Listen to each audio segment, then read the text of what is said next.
Hello po mga kababayan, kamusta po kayong lahat? And once again, welcome back to another episode of Simply Talkies Vlog.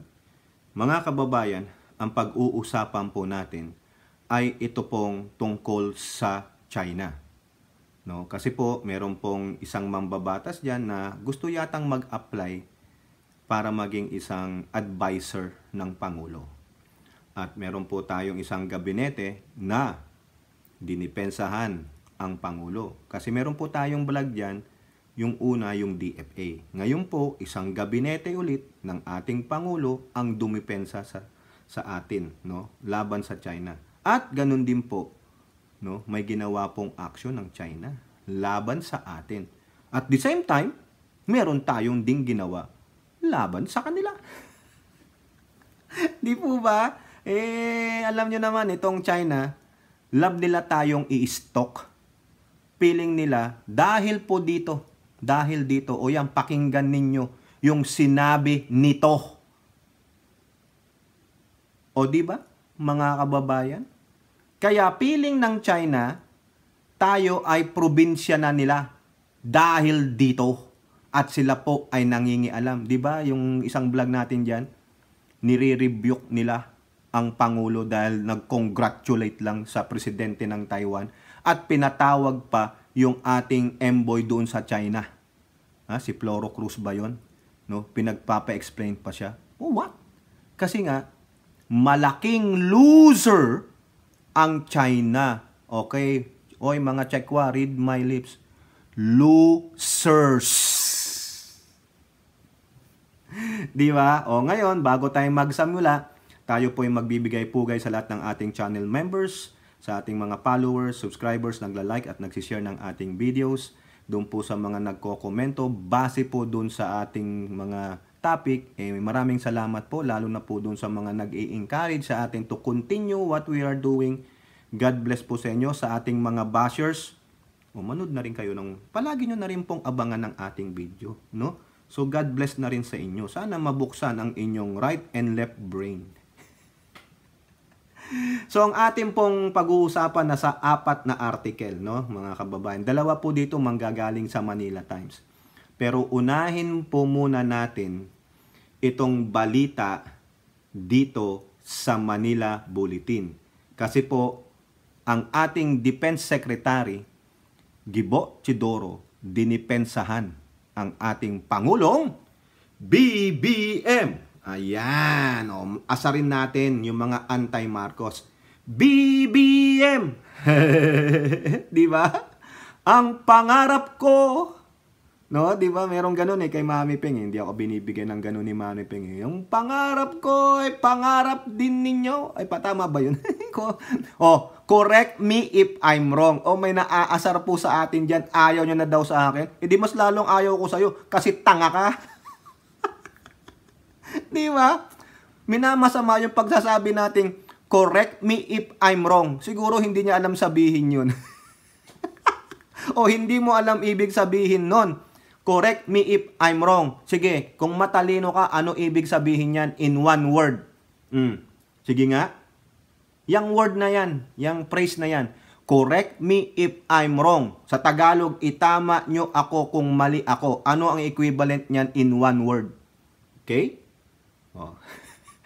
Sige, perfectionist siya Siguro matalino yung gunggong na yun. Yun yung tinatawag kong matalinong bobo. Marami pong mga Duterte Burak supporter ang ganyan. Matalinong bobo. Ayun. Okay, punta na tayo sa topic natin. Manila Bulletin. Defense Chief blasts China over Marcos insult. Ayan! Ayan ang DND chief ko, matapang, hindi yuyuko. Ika nga ni Pulong, hindi ako luluhod sa inyo. Di ba? Parang ganyan din si Gibo. Hindi ako tamilmil tulad nito. Siyempre, commander-in-chief ko yan. Dedepensahan ko yan. Ayan, tama yan. DND Secretary Gilbert Teodoro called out China after its Foreign Affairs spokesperson insulted President Marcos Jr. over the latter's congratulatory remarks to Taiwan's new president. Teodoro found it unfortunate that People's Republic of China Foreign Affairs Ministry Mao Ning, ayan, yung babaeng haliparot, no? Stoop to such low and gutter level talk. Ano mapapala mo? Ha? DND chief. Talunan niyang mga yan. Pikon na pikon yan, lalo na tong sila Mao Ning, si Wang Wenbin, si Nongrong, mga brainless. Ang meron sila brain fart or brain freeze, 'di ba? To insult Marcos after the latter congratulated Taiwan's President-elect Lai Ching-te, a move considered by Beijing as a grave violation of the One China policy. Quote, "It is unfortunate that the PRC Ministry of Foreign Affairs spokesperson stoop to such low and gutter level talk." Ay nako, pasensya na po mga kababayan at kaibigan. Ayun na naman, may tumawag na naman. Kung hindi sa landline, sa cellphone naman. Ang dami istorbo, mga scammer, mga spammers. Mga telemarketer po nakakaasar no? Pero yun yung stoop, yung yung meaning niyan, yung bumaba sa burak. Yun yung pagkaka-interpret ko Bumaba sa burak. Mukha naman burak yung bunganga nito.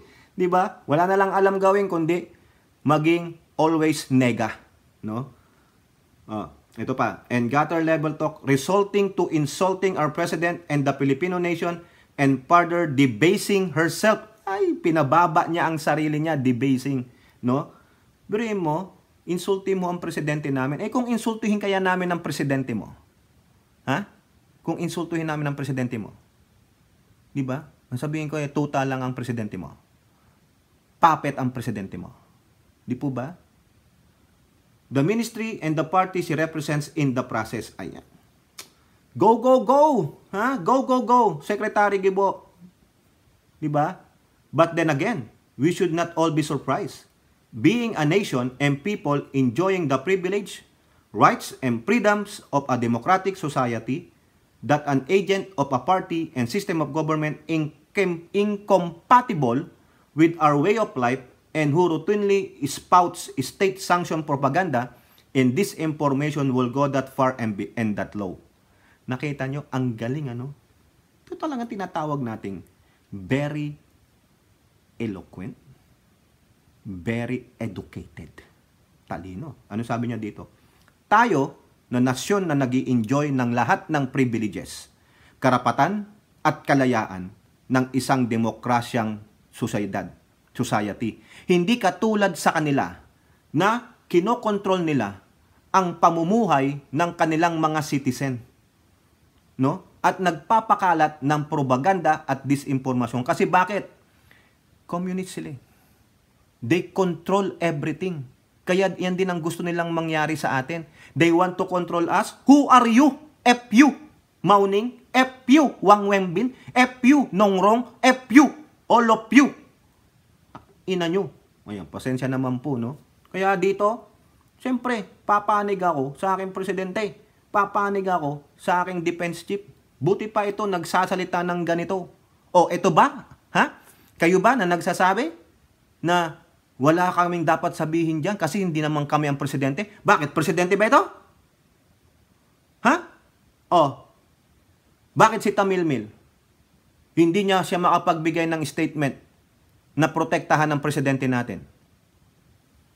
Wala. Si DFA nagsalita. Ito nagsalita. Sino pa? Baka mamay magbibigay ng statement dyan yung mga congressman, senators. Bakit yung sinasabi niyong nanay ng bayan, Tamilmil? Hindi, bigyan niyo na yan kasi mga lalaki yan. Sila naman. Nananapak nga ng lalaki yan Di po ba? O, ulitin ko. Sige po. Presidente ba? DND chief. Pero dumidepensa sa ating Pangulo. Ano yung sinasabi ni Tamilmil? We must protect Apo BBM. Nasaan na? Nasaan? It just come out from your mouth. Ni hao. The spokesperson statement were on brand.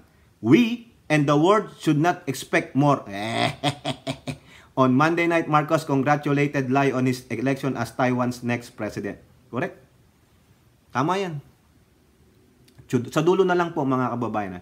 Teodoro has been a fierce critic of China for its sweeping claims in the South China Sea, including parts of the West Philippine Sea. Tama yan. Pro-Philippines. Atin ang West Philippine Sea. No one should dictate what should we gonna do, even the United States, even the Western allies of us. No one. No. We are a sovereign nation. We have our own identity. No? Pilipino kami. Taas noo kahit kanino. At handang mamatay para sa bayan. Kaya wag nyo kaming gaguhin, lalong-lalo na kayong mga Chekwa. Di po ba? Who are you? F-you. Okay? Now, tulad ng sinabi ko sa inyo, merong isang dyan, mambabatas na gusto yatang mag-apply, maging advisor ng Pangulo pagdating dito sa China o sa foreign policy, mga foreign remarks niya. Ha? Ba't hindi ka magpangulo o mag-apply ka? Maging foreign advisor ka ng Pangulo. Di po ba? Mahalata mo mga kababayan Kung si Gibo, Kung si Gibo at yung DFA lumalaban sa mga patutsada ng China, sa mga propaganda at paninira ng China sa ating Pangulo, eto namang isa, mukhang kakampihan pa si Tamilmil. No? At nag-a-advise pa sa Pangulo. Who are you? Who are you? Ikaw ba ang presidente? Ito. GMA News Online. Pimentel says Marcos, si Coco Pimentel yan, must be careful. Wow! On foreign policy remarks. So, ibig sabihin, babahag na lang ang buntot natin para tayong aso. Ganon. So, ibig sabihin, para ka na lang dyan na yung binato ka na, tanggapin mo lahat. Okay, kung ganun ang nature ng Pangulo. Pero what's wrong what the President said? Congratulating only. So, anong masama doon? Sa akin, walang masama doon. Kasi ang daming Pilipino sa Taiwan. 100,000 plus Filipinos. Ano ang ginawa ng Taiwan ngayon? Hindi lang sa mga Pilipino. They open up their country for tourists, yung mga visa. Multiple visas. So, sino magbe-benefit niyan? OFWs na Pilipino na nasa Taiwan. At yung mga gusto ring magturista sa Taiwan, they will give you a multiple entry visa. So anong masama doon? Nasabihin ko lang congratulations. Did I violate it? Na sinasabi ng China na huwag kayong mag-congratulate? For what? Who are they? Sino naman sila? At nag-a-adhere naman tayo sa One China policy. Di ba? Anong binayolate natin? Yung sabi lang nila? Bakit batas ba sila? Tapos itong si Pimentel, careful daw. Who are you? Ito sabi niya, yes, mag-ingat. Also because we chose to adhere to the One China policy. So what? Meron namang ibang country nagsabi rin yan, nag-congratulate sila. That's our own decision. Hence, our action must match our official position. So, ano ang binabiolate natin? Did we violated the One China policy? No. Hindi naman natin sinabing kakampi na lang kami sa Taiwan. Sinabi ba ng Pangulo yon? Doon ibig pa lang sabihin, ang equivalent ng congratulations na word is, I will be an ally to Taiwan, hindi na sa China. We will disregard the One China policy. Ganun na lang ba kaagad ang insinuation yon? Kung ganun kayo mag-isip, katulad kayo ng mga Chekwa. Di ba? Na makikitid ang utak na masyadong diktador, na masyadong authoritarian. They are curtailing your freedom and your rights. Di ba sinabi ni Gibo Teodoro, binasa natin? Tayong mga Pilipino, we enjoy all the freedom and the rights accorded to us by our Constitution. Because we are on a democratic country. Pero ang China, they are not democratic country. They are a communist form of government. Kung babasahin nyo kung anong klase ng gobyerno ang communist, nandyan is to control. The state has the control of its people. Limited ang rights mo dyan. Limited ang freedom mo dyan. Tapos nagsalita lang ang Pangulo ng congratulations. Did I violated their law? Sa kanila yun. Dahil nga authoritarian sila. Pero ikaw, Pimentel, ano ang karapatan mo para magsabi niyan sa Pangulo? Imbis na depensahan mo ang Pangulo mo, dahil kapwa mo Pilipino yan. Also, he is your commander-in-chief. Di po ba? Even though nag-a-advise ka na careful, sa palagay mo, hindi alam ng Pangulo yung sinabi niya? Sa palagay mo ba, hindi niya alam ang magiging tugon ng China dyan? Alam niya yan. Hindi naman tanga ang Pangulo na tulad ng iba dyan sa inyo. Di po ba?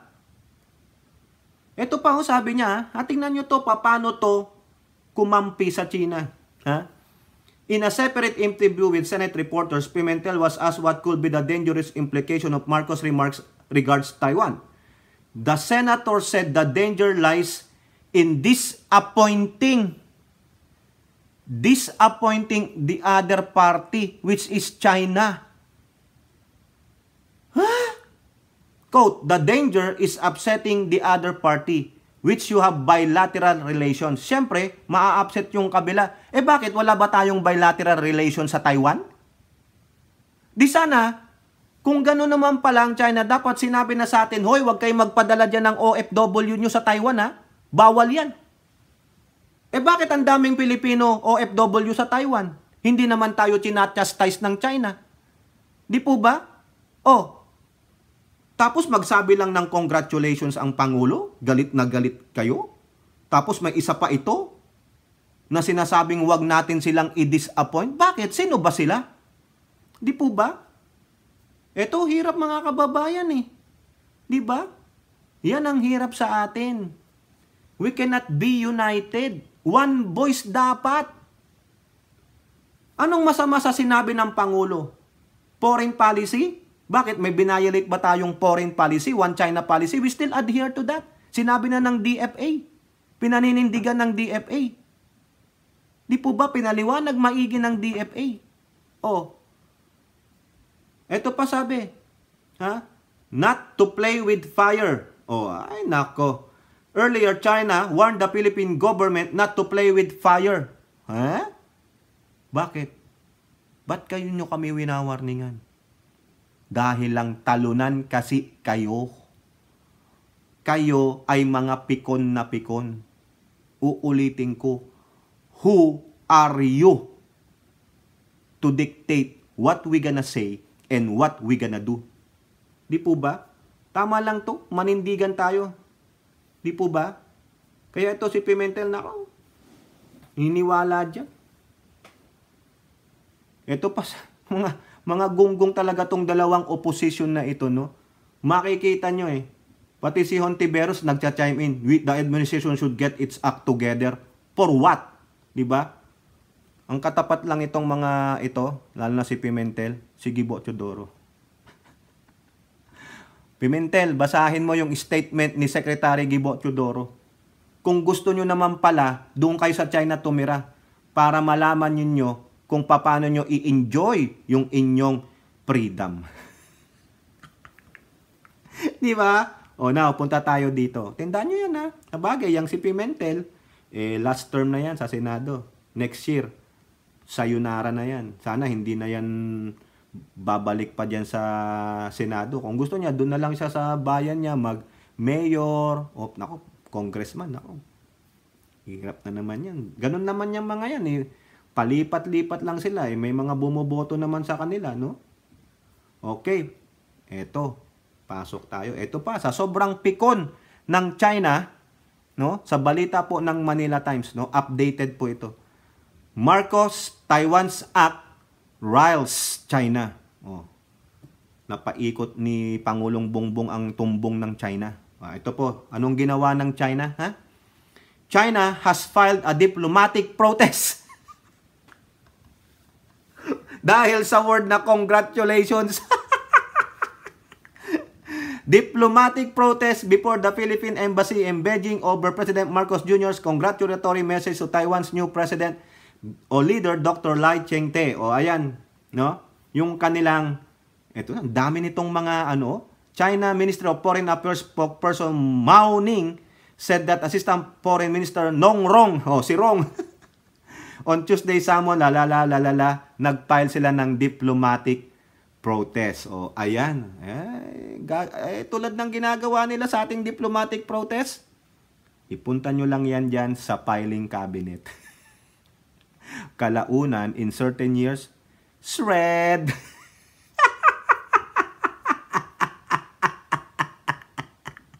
Di ba? Ay, nako, kayo na gustong mga kakampi ng China, sige, lumangoy na kayo, punta kayo ng Palawan, simulan nyo ng lumangoy dyan sa may Pag-asa, no? Papunta dyan sa kanilang Hanan Island. Lapit na po yan sa China. Sa bagay, love na love nyo naman siguro yung mga Chinese noodles, yung inyong fortune cookie, pagbukas mo, Ni hao, welcome to China. Di ba? Oh, ang lakas nating mga asar. Asarin talaga natin sila, mga kababayan. Okay? Now, eto rin. Sa balita ng The Manila Times. Salamat po sa nag-forward sa atin ito ng article na ito, no? Si friend, alam nyo naman, ano yan, nakakatulong po sila. Tingnan nyo yung mga viewers natin, no? Kayo po na gustong makatulong sa ating channel, no? Nagbibigay po kayo, marami po kayo eh. Nakikita ko na lang dun sa FB page ni Tokis ni Pidol, oh. Ang dami namin message, oh. Sir Tokis, ito po, nabasa ko, ganito. Babasahin ko rin naman sila, pero iniipon ko para sama-sama sa iisang topic, yung with relation. Ayan, ganyan, no? Maraming salamat po sa nagpo-forward sa atin ng mga komento. Ngayon, kung gusto niyo pong magpa-shoutout, PM nyo lang ako doon sa Tokis ni Pidol, sa shoutout ko kayo. Di po ba? Libre po yun. Walang bayad. No? Manood lang kayo ng videos natin. Okay na yun. No? Ito po. PH. To file environmental... Mali. Ulitin natin. PH. To file environment case against China. Kala nyo kayo lang, ha? Di ba nag-file sila ng diplomatic protest dahil sa congratulations. Alam niyo ba yung kantang yun? Congratulations, ten. Nakalimutan ko. Sino bang kumanta nung... Hindi Eraserhead eh. No? Eraserhead nga ba yun? Congratulations, ten. Hindi ko maalala yung lyrics eh. Pero pag naalala ko, sarap sanang awitin. Pang-asar sa mga kupal na mga inchik. Lalo na kung may mau-mau. Ning. Parang tunog ng doorbell yun, ah. Mau! Ning! Ang pangit na ringtone nun, mga kababayan. Nako, siguro asar talo na sa akin si Mauning. Baka ipati-take down na itong YouTube ko. Wow, pakels naman ako. Hindi ko rin ako ng panibago. Di ba? Eto po. Ulitin natin. PH to file environment case against China. Kung sila nag-file ng diplomatic protest, tayo naman, environment case. Bakit? No? State prosecutors are preparing a case against China that will be filed before the Permanent Court of Arbitration o international ito in The Hague. Remember this, The Hague, the 2016 arbitral ruling. Waging-wagi ang bayang magiliw. Di ba? Waging-wagi ang bayang magiliw. Asar na ang China kasi 2016 talo sila. Sabi po sa akin ng ating mga kababayan dyan sa Palawan, hindi na sila makaporma sa ating West Philippine Sea. Hanggang shadowing na lang sila. Yung stalking, alam nyo yung scorn lover, yung binasted, ayaw na nga, pero sunod pa ng sunod, para siyang buntot. Ayun po yung latest update sa atin ng ating mga friend dyan sa mga Palawan, yung mga warriors of Palawan. Shout out po sa lahat po ng Palawan na sumusuporta sa atin. Lahat na po kayo dyan, from north to south, east, west ng Palawan. No? Sa mga mayors po dyan, sa governor, maraming salamat po at kayo po ay sumusuporta sa ating channel. At patuloy po tayong susuporta sa ating West Philippine Sea. Kasi, ika nga ni Hontiveros, atin ito. Di po ba, ang mga buntot na China, may bago na naman tayo tawag sa kanila. Bakit tayo magpapile ng case sa kanila? For destructive environmental activity in the West Philippine Sea. Naalala nyo yung isang report na i-vlog natin to na yung sinira nila yung corals, Diyan sa may, ano ba yun? Renai Reef ba yun? Renai? Correct me if I'm wrong. O, yun na naman tayo. Correct me if I'm wrong na naman tayo. Nagamit na naman natin yun. Yung kupal na viewer natin. Oy, kupal! Eto, correct me if I'm wrong.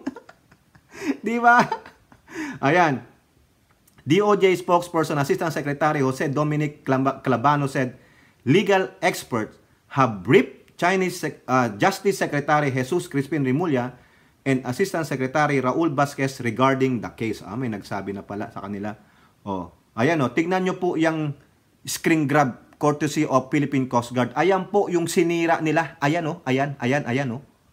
Kita nyo yung corals na yan? Ha? Yung ipinapadala po sa aking video nung ating friend yan, no? Ang ganda ng corals natin, yung talagang inaalagaan natin. Buhay na buhay, ang daming peshda. Nandun pa nga si Baby Tokis ni-release na po nila. Ang dami ng Baby Tokis. So, maglakihan sana kayo, tapos lumaki kayo ng husto, tapos kainin nyo yung mga chekwa dyan sa West Philippine Sea. Gawin nyo po silang hapunan. Diba? We have seen many possible angles in this case, but the complaint is still being drafted and finalized, so we will have to wait and see if it can be done by the end of January or early February, Calabano said. Yan. In September last year, Remulla said that with or without the Philippines' territorial row with China, the environment case will still be filed for the sake of mankind, since the destruction of the environment is against humanity.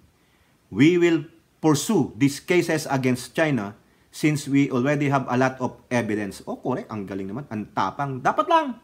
He said the Philippine government had been gathering evidence for years, but the documentation only gained momentum in the last few months of 2023. The filing of a new complaint against China before the arbitral tribunal was confirmed by the Office of the Solicitor General o yung OSG. The announcement of the filing of an environment case came after the Philippine Coast Guard confirmed last year the report released by the Armed Forces of the Philippines Western Command about the severe damage to the marine environment and coral reef in the seabed of Rusul. Ito na yon. Rusul Reef, which is part of the Philippines Exclusive Economic Zone. Ayan po yung larawan inulit natin, ayan courtesy of Philippine Coast Guard. Kita nyo yan? Yan po yung sinira nila. Rusul Reef was where about 33 Chinese maritime vessels were monitored to be swarming from August 9 to September 11. Halos isang buwan po sila doon sa lugar na yon. No? Ano kayang ginawa ng ating Philippine Coast Guard? Bakit hindi yan naitaboy? At nakapasira pa sila? The PCG said extensive underwater surveys of the Rusul Reef seabed that it launched showed that the marine ecosystem in the area appeared lifeless, wala nang buhay, with minimal to no signs of life. Wala! Diba? Sinira nila Diba? Ang sabi ng ating friend, yung muli daw pong mabuhay ito, yung mga corals, 50 years after na totally sira mo yan, 50 years, nakaw. Buti sana kung na-reincarnate na ako noon at patuloy kong bibirahin ng Chinese. Di ba? Surveys conducted in the Skoda Shoal revealed visible discoloration of the seabed, strongly indicating a deliberate attempt to modify the topography of the underwater terrain. Meaning, dito sa Skoda Shoal, they are preparing it for reclamation. Kasi nagbago na po yung topography. O yan yun. Ang galing naman ito.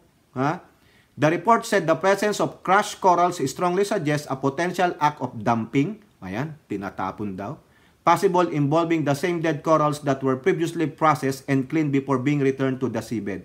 The PCG noted that the continued swarming of indiscriminate, illegal, and destructive fishing activities of the Chinese maritime militia at Rusul Reef may have caused the degradation and destruction of its marine environment. The Philippines has sought the comments of the Arbitral Tribunal on environment issues involving China in the South China Sea in the past. Okay, tama po yan. Ito pa po, basahin na natin dito yung sa ruling nitong July 12, 2016 nung arbitral ruling.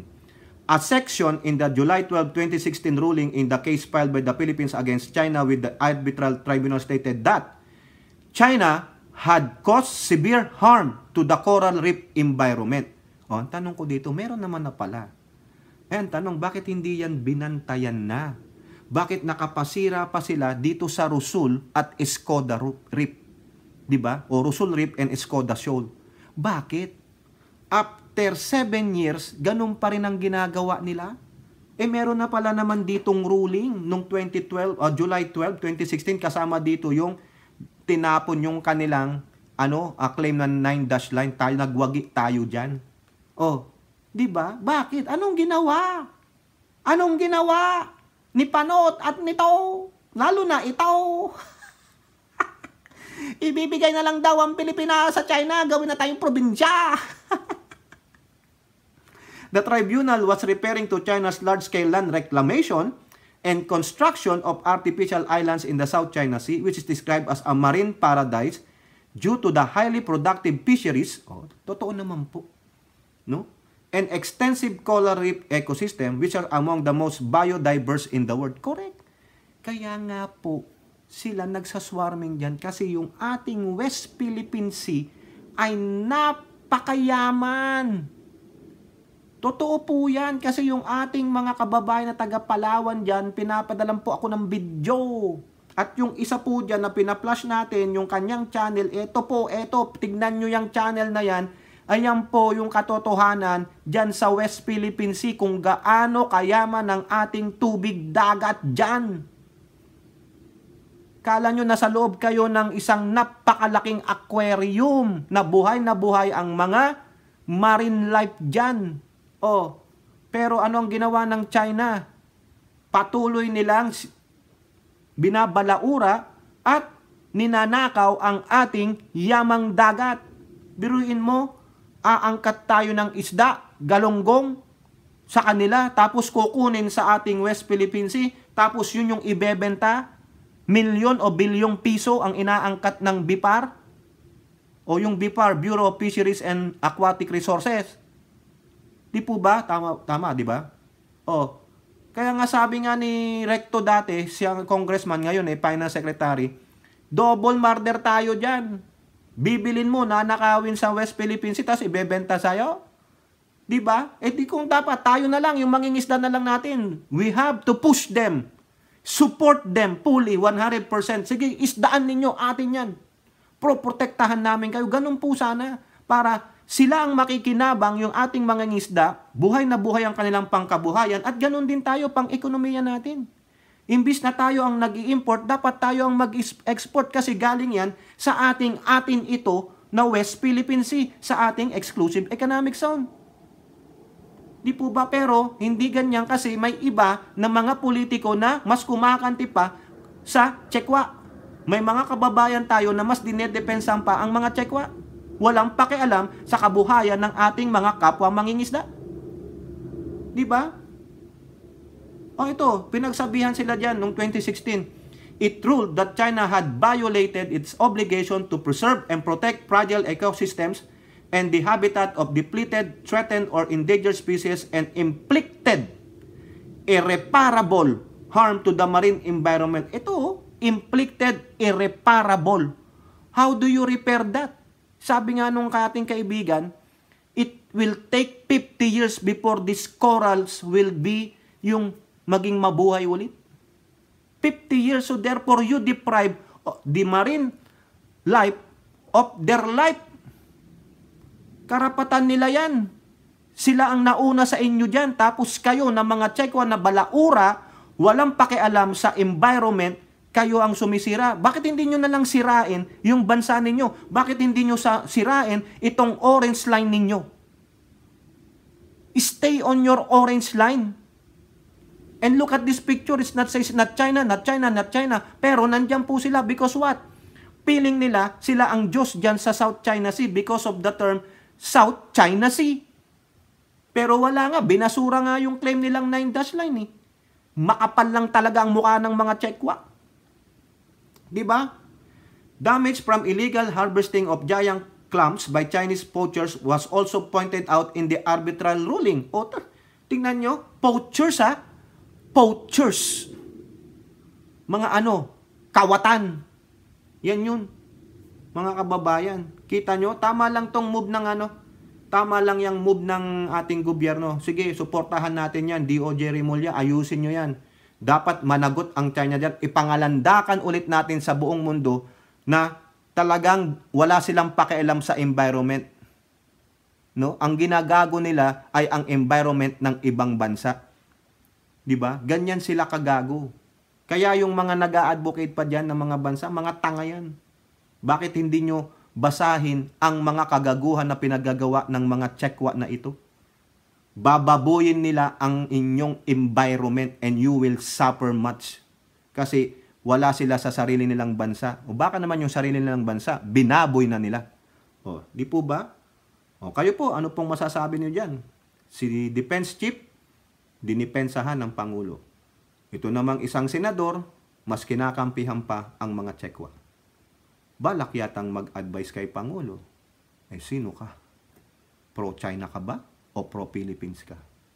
At ang DOJ natin, magpapile ng environmental case laban sa mga poachers, mga salaula, walang pakialam na inchik. At sila naman nag-file ng diplomatic protest kasi sa congratulatory statement ng Pangulo para sa Taiwan. The losers are peconers. Kayo po, comment down below. And don't forget to like and share. Hope to see you on the next videos. Bye-bye. God bless.